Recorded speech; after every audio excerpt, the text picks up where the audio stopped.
America knowingly elected an a-hole. We knowingly elected a bad guy. I think most of his supporters, because they've told me, because I used to be a Trump supporter, Joe, I know he's a jerk, but look what he's doing.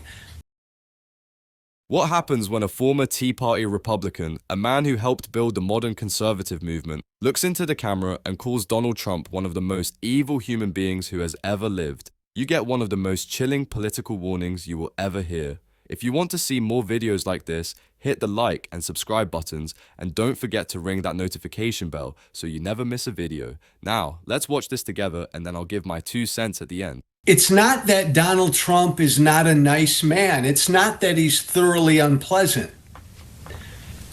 He's evil. He's a psychopath. You mentioned that he's not capable of empathy. He's humanly incapable of empathy. Now, what does that mean, Ben? Like, what does that mean? That means the president of the most powerful country in the history of the planet is humanly incapable about caring about anyone or anything but himself. So a well-known Hollywood director and his wife are brutally stabbed to death by their adult son, and the guy in the White House comes out and says the reason he was killed was because he had too much hate for me. I just don't think this is said enough. It needs to be said again. Donald Trump is one of the worst and most horrible human beings who's ever lived. I mean, ever lived. Ever lived. We think of serial killers, claim, think of mass murderers, think of tyrants who've killed millions during their reigns. We've had American commentators today put up Trump's post and say there are no words. Bull crap. There are words. That's evil. That's psychopathic.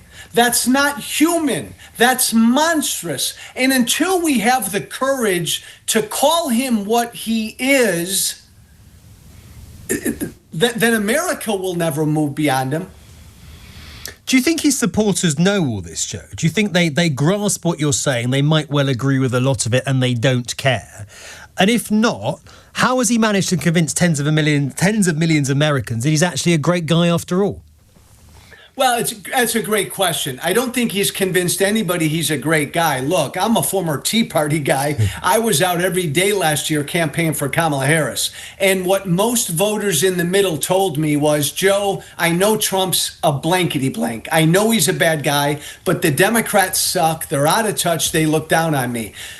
This needs to be understood. America knowingly elected an a-hole. We knowingly elected a bad guy. I think most of his supporters, because they've told me, because I used to be a Trump supporter, Joe, I know he's a jerk, but look what he's doing.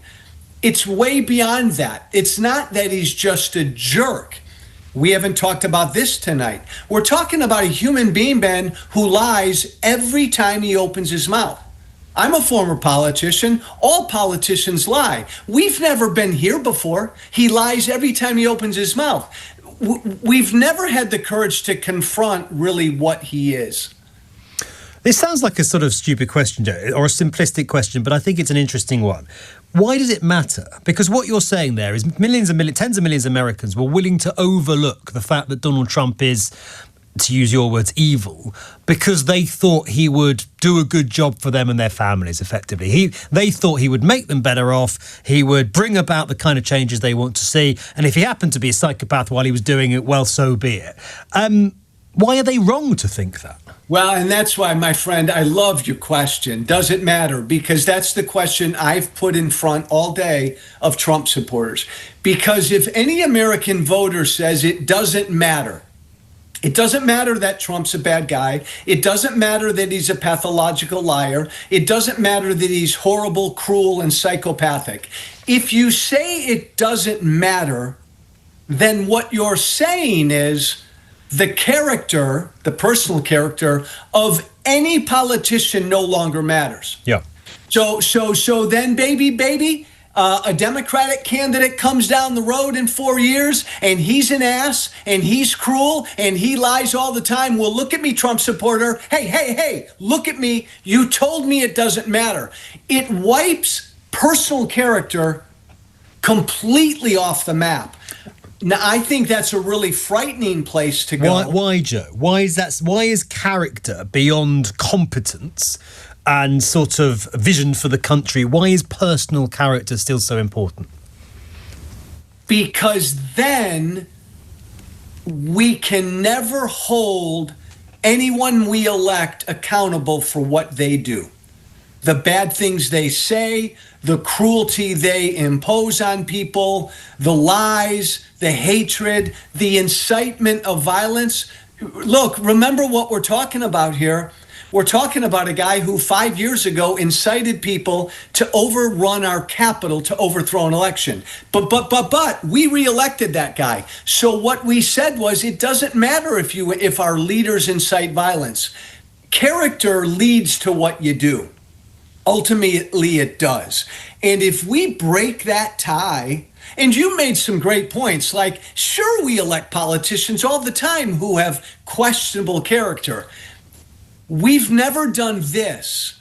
And I'll say it again till I'm blue in the face. He is the utter worst of us. If we accept that, then we have to accept anyone. One of the worst people ever to have lived, says Joe Walsh. I don't know if I go quite that far, but I think a lot of what Donald Trump does is evil. And if you define evil as a complete lack of empathy or humanity, a complete callous disregard for other people's emotions and needs, then Donald Trump is evil. I think there's a strong case that Donald Trump is an evil individual. Wow, just wow. What you just saw is the difference between a political disagreement and a moral indictment. Joe Walsh wasn't arguing about tax policy. He was arguing that the man leading the Republican Party is, for all intents and purposes, a moral black hole. Let's break down the 3 most powerful points he made. First, the diagnosis, psychopath. That word gets thrown around a lot, but Walsh defines it perfectly: the human incapacity for empathy. Think about that. The leader of the free world being unable to care about anyone but himself. He uses the horrific example of Trump making a director's murder all about himself. That's not politics, it's a character flaw so profound it's dangerous. Second, the voter's justification. The host asked the perfect question: why do people vote for him anyway? And Walsh nails it. I know he's a jerk, but... That "but" is the most dangerous word in American politics. Walsh argues that voters made a deal. They accepted evil in exchange for perceived political wins. And that leads to his final terrifying point. If character doesn't matter, nothing matters. If you'll accept a psychopath who incites violence, you'll accept anyone. The standards are gone. He's not just talking about Trump. He's talking about the permanent stain Trump leaves on our country. This is a 5-alarm fire, and it's coming from a man who used to be in the building. So, what do you think? What was the single most powerful line in Joe Walsh's entire argument? For me, it was when he said,